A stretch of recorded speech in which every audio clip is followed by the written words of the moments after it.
जी। Rising star shining stars, आपका फिर से खैर मकदम है इस इनक्रेडिबल यू प्रोग्राम में। आप दोनों कैसे हैं? बहुत बढ़िया, बहुत बहुत बढ़िया। बढ़िया। आपको देखकर बहुत अच्छा लग रहा है। Okay, thank you.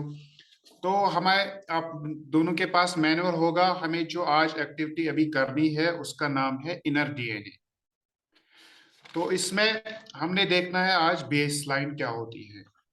तो अगर आपने मैनुअल पढ़ा होगा, उसमें लिखा है कि ये एक कोर क्वालिटी है जो आपकी है, जिसके थ्रू आप चलते हो। इसको आप सिर्फ महसूस कर सकते हैं, इसको टच नहीं कर सकते हैं, इसको पकड़ नहीं पाते हैं। तो ये आती कहाँ से है? इसके लिए हम ये सोचते हैं कि मतलब जो हमारे पास कुछ भी है वो किस तरह आता है। उसमें तीन फैक्टर्स यहाँ पर दिए गए हैं ज्यादा, जो इफेक्ट इस पे करते हैं। वो है हमारे फ्रेंड्स, हमारे रिलेटिव्स और हमारी फैमिली, जिनके साथ हम वक्त ज्यादा गुजारते हैं। जो भी वो चीजें हमें देते हैं बचपन में, हमें फिर जिंदगी में वही चीजें आगे चल के हम उनको ही ठोस मानते हैं। तो जो हमारी जो लाइफ होती है वो इसी पे निर्भर होती है। और ज्यादातर ये चेंज नहीं होती है। सिर्फ कोई इंसिडेंट ऐसा होगा जो बहुत ही मतलब गहरा असर आप पे डालेगा, तो वो इसको चेंज कर सकता है। तो यानी जो इस सोच आती है हमारे जहन में, ये फिर हमारे सबकॉन्शियस माइंड में चले जाते हैं, फिर ये पुख्ता हो जाते हैं। इन्हीं का नाम दिया गया है बेस लाइन। यानी ये हमारे अंदर में रहती है, इनका नाम दिया गया है बेस लाइन। इनको समझने के लिए अगर आपने कभी देखा होगा कि बहुत सारे बंदे जो सेम काम करते हैं, लेकिन कोई खुश होता है, कोई उसी काम को लेके खुश नहीं होता है। वो इन्हीं पर निर्भर करता है। वो इसके बेस लाइन होते हैं, जो इससे खुश होता है उस काम को करने से, और जो इससे नाखुश होता है वो उनका बेसलाइन नहीं होता है। इसकी एग्जाम्पल समझने के लिए मैं दूंगा आपको एक एग्जाम्पल। मान के चले एक गाड़ी है। गाड़ी में 6 टायर है। आगे वाले जैसे दो है, या पीछे दो दो साइड में चार है, यानी टोटल 6 है। अगर इनमें से 6 टायरों में अगर एक में कोई प्रॉब्लम होगी, तो गाड़ी चल सकती है आराम से। बैलेंस थोड़ा सा प्रॉब्लम होगा लेकिन चल सकती है। 2 में होगा तब भी चल सकती है। अगर 3 में होगा तो थोड़ा सा मुश्किल होगा उसको फिर चलने में। ये थोड़ा सा आपको एग्जाम्पल के थ्रू पता चलेगा कि ये जो हमारे बेस लाइन होते तो ये बहुत सारे हैं, लेकिन मेन जो होती है कम से कम 6 होते हैं। कितने?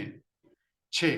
जैसे मैंने टायर का एग्जाम्पल दिया गाड़ी के, तो वो जो 6 होते हैं कम से कम, वो चलना चाहिए हमारी जिंदगी को अच्छे तरीके से आगे बढ़ाने के लिए। ये 6 होने चाहिए। जो भी आप काम करते हो, अगर उसमें ये चीजें फुलफिल होती हैं, ये जो 6 बुनियादी सोच जो आपकी है, जो क्वालिटीज आपने देखनी है अपने आप में, यही डिफर करती है आपको। जैसे आप एक पेरेंट के 2 बच्चे हो सकती हैं। आप अलग हो, आपका भाई या बहन वो अलग होता है, वो अलग चीजें लेता है, वो अलग सोचता है। तो वो उसकी अलग बेस लाइन होती है। थोड़ा सा आपने इसको ग्रास्प किया है कि क्या चीज होती है? जी। या थोड़ी थोड़ी सी छोटी एग्जांपल दूंगा आपको इसको अलग करने में।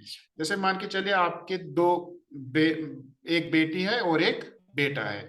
तो आपका बेटा हो सकता है कि वो खाने की चीजें ना लेता हो, वो सिर्फ खेलने की तरह जाता है।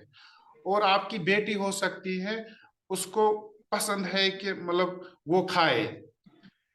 तो इसमें ये चीज होती है कि हालांकि वो आप दोनों आपके ही बच्चे हैं, लेकिन एक में ये है कि उसको मजा आता है खाने में, दूसरे को मजा आता है खेलने में। वो एंजॉय करते हैं खेलना, दूसरा एंजॉय करता है खाना। तो ये उसके थोड़े से फिर चेंज आती है। धीरे धीरे हम जब इसको आगे ले जाते हैं, तो इसकी सोच फिर ये बन जाती है कि अगर हम इसको कभी डांटते हैं, नहीं आपको ज्यादा खाना नहीं चाहिए, उसको बोलते हैं नहीं आपको नहीं खेलना चाहिए, उनके माइंड में ये रहता है कि अगर हमने ऐसा किया तो हमें डांट भी पड़ सकती है। तो ये बेस लाइन बन जाती है उनको। थोड़ा सा आपने इसको ग्रास्प किया, इसको अंडरस्टैंड किया? क्या खेलना और खाना बेसलाइन बहुत ढंग से कर रहे हैं आपने, सवाल? अच्छे एग्जाम्पल लिए। जी जी। मैं कहता बोले हूं अगर बोले। अगर आपने खेला, अगर कोई खेलता ज्यादा है तो आप उसको बोलते हो कि नहीं, आपको ऐसा ज्यादा नहीं खेलना चाहिए, तो उसको ये हमेशा माइंड में रहता है कि जब मैं खेलता हूँ तो मुझे डांट पड़ जाती है, तो ये डांट उसको रहती है वहां पर कि ऐसा हो सकता है, उसकी फिर सोच इस तरह बन जाती है। थोड़ा सा आपने ये अंडरस्टैंड किया? जी जी रक्षित जी, आप थोड़ा सा बताइए इसके बारे में, ये जो एक्टिविटी हमने की कि आपने क्या सीखा, बेसलाइन क्या है, इससे क्या असर पड़ता है? बेस लाइन के लिए वही विचार आया कि कहीं ना कहीं जो हमारे थॉट्स स्टार्ट होते हैं, जहाँ से ओरिजिन होता है, वो कहीं ना कहीं बेस लाइन के आधार पे ही होता है। और यदि उसी बेस लाइन के आधार पे उपजे हुए विचार को हम इस्तेमाल करके कोई निर्णय लें, तो निर्णय के बेहतर होने की संभावना बढ़ जाएगी, हमारी खुशी की संभावना बढ़ जाएगी। बिल्कुल जी। अगर अतुल जी आप बताएं, अगर मान के चले कोई काम करने से कोई खुश नहीं होता है तो क्या वजह है, ये खुश क्यों नहीं हो पा रहा है कोई काम करने से, हालांकि जैसे दूसरा आपने बंदा बहुत किसी अच्छी तरह काम से को करने से बताया। खुश होता है। जैसे आपने बताया कि एग्जाम्पल देकर बेस लाइन से, एक ही परिवार में दो बच्चे हैं और एक खुश होता है, एक का खेलना है, एक का खाना है। जबकि मैं हो सकता है वो जुड़वा भी हो, पर मगर उनकी बेस लाइन अलग होती है और कुछ चीजें मना करते हैं। खाने वाले को हम मना करते हैं खाने से, तो वो परेशान हो जाता है या उसको बुरा लगता है। और दूसरा बिल्कुल खेलने वाला है बच्चा, तो खेलने वाले को बुरा मना करते हैं खेलने से, तो उसको वो लगता है, क्योंकि उसकी बेस लाइन है। और यही बेस सही। लाइन आगे आपको डिसीजन लेने में दिक्कतें करती है, जैसे आपने मुझे बताया। चलिए, किसी हद तक मुझे लगता है कि हम इसमें काफी हद तक कामयाब हो गए हैं, उसको समझने में और करने में। चलिए बढ़िया है, तो हम आगे बढ़े। जी बहुत अच्छा लगा। बेस्ट ऑफ लक, अपने आप को क्लैप कीजिए, बेस्ट ऑफ लक। तो हम आगे जाते थैंक यू। हैं। Thank you. Thank you.